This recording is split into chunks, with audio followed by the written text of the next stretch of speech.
I don't know if you can see out there, but it's super windy today. I can't believe it's just blowing everything. It's crazy.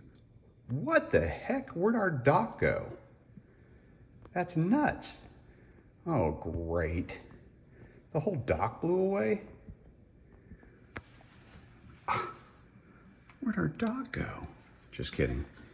So if you can see over there, Max Docks took it, put it over there, and now it's Jeslies Dock 2.0 coming soon. They're putting a slip on so we can get our bass boat. Oh yeah.